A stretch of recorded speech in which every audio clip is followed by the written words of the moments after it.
Today I'm going to talk about RRSPs because we're in the middle of RRSP season, and I think it's a good subject for people to pay attention to.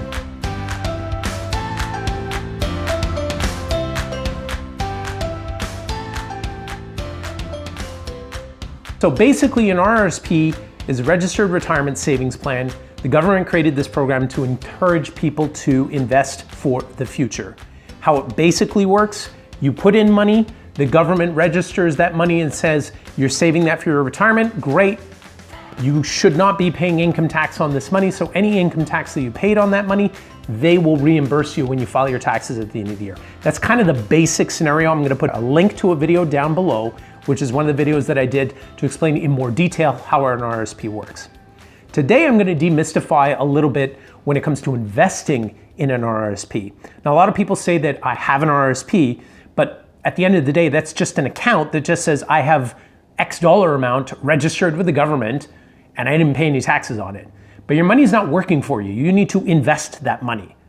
So one of the best investments that I think a lot of people should get involved in if they're not already doing it, because it's pretty easy to understand and you don't have to get very involved in making decisions, and it kind of makes it easy for people to invest and grow their money going forward. Now, what I'm talking about are exchange traded funds. Now, before I get into ETFs, I'm going to back it up a little bit and explain what a mutual fund is, and then I'll graduate to an ETF. So a mutual fund is effectively a money manager who's a professional stock picker, if you will. I mean, they pick stocks, they pick bonds, they pick other investments, mortgage-backed securities, anything that could make money.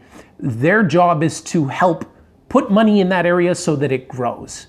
Now, when you buy a mutual fund, you're effectively giving your money to a professional such as this, and they will charge a small fee to do this management, and then they will start buying little bits of investments here and there and effectively make a basket of investments. Mutual funds are organized by business sector, they're organized by geography, so you can do a Canadian banking mutual fund, you can do an American high technology mutual fund. There's any number of kind of splits, and there's literally thousands of mutual funds out there that you can invest in. Mutual funds, on a base case scenario, you would purchase them and then they would calculate the value of them every single day, and then you can sell them, and it's pretty easy. Now, there are fees associated to it, of course, and this is why I like exchange traded funds. Now, an exchange traded fund is exactly the same as a mutual fund, but more often than not, they are passive in their investment strategies. Now, what that simply means is the investment portfolio manager doesn't really make a lot of decisions on how to invest your money.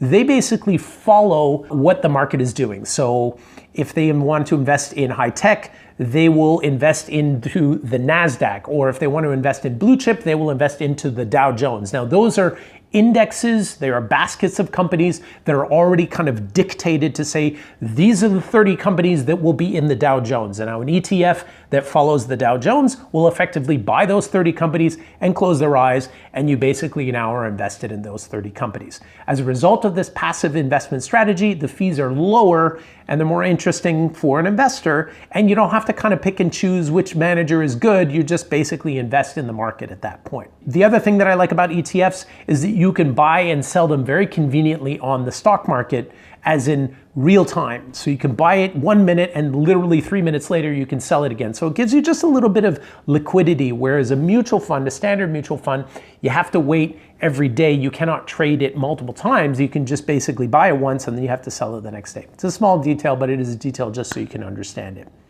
Wealthsimple, who is not sponsoring this video, have done a pretty good job with their branding, Wealthsimple, in the effect that if you open an account with them, you can do an RRSP. They'll ask you some very basic questions on your investment profile, how long you're investing for, what's your risk tolerance, a whole bunch of stuff like that. As a result of those answers, they will basically pick and choose which investments are going to be good for you. And then you kind of set it and forget it.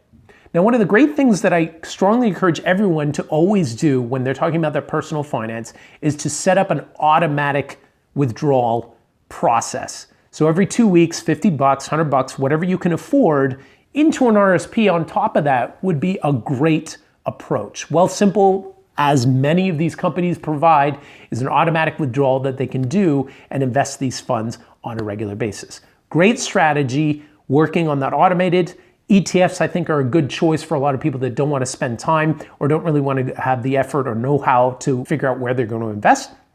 So those are 2 ideas. The last idea that I can give you is called a wrap loan. And basically what a wrap loan is you can go to the bank and say, look, I'd like to borrow $10,000 today, and I want to take that $10,000 and I want to put it into my RRSP. Now, why you would do that simply is, as soon as you put $10,000 in your RSP, you'll get a receipt, you'll show it to the government when you file your taxes at the end of the year, and that's basically right now, and the government will say, oh, you put $10,000 in, well, you already paid me all this income tax on that $10,000, but because you put it into an RSP, here's the income taxes that you had paid on that $10,000. You get a nice fat check at the end of the day. The other thing that's good about it, of course, is that $10,000 immediately starts to grow in whatever investments that you've put. And finally, because you borrowed the money, you're gonna have to pay it back. So that whole concept of doing automatic withdrawals, well, when you borrow money, every 30 days you have to make a payment. So it's the equivalent of making automatic withdrawals, but instead of saying, look, I'm gonna put $100 a month for the next 5 years, and that $100 each time is gonna go into my RSP, what you could do alternatively is say, give me $10,000, I'll put the whole thing in today, and then I will continue to make my $100 payments to pay down my loan. With that advantage, you get $10,000 growing for you right away, as well as the tax receipt, as opposed to waiting over that 5-year period. Additionally, what you want to do is go to the Canadian Revenue Agency website, CRA, and find out what your RSP limit is. You do not want to over-contribute into your RSP. You'll start getting some penalties. What's great about their website is once you click through, and if you have online banking, most of us do, you just click on your bank logo. They'll ask you to log in there. Once you log in there, you then have access to your profile with the CRA, and it'll tell you what that number is, that maximum that you can contribute to your RSP. So something to look out for. Hopefully that gave you a little bit of food for thought, some pretty easy tips there for you to execute to try and get your RSP off the ground. I'll have some more videos on RSPs talking about home buyer's plan in a bit, but for now, that's where I wanted to leave it. If you have any questions, comments, likes, all that great stuff, social media, put those bad boys down below, and have yourself a great day.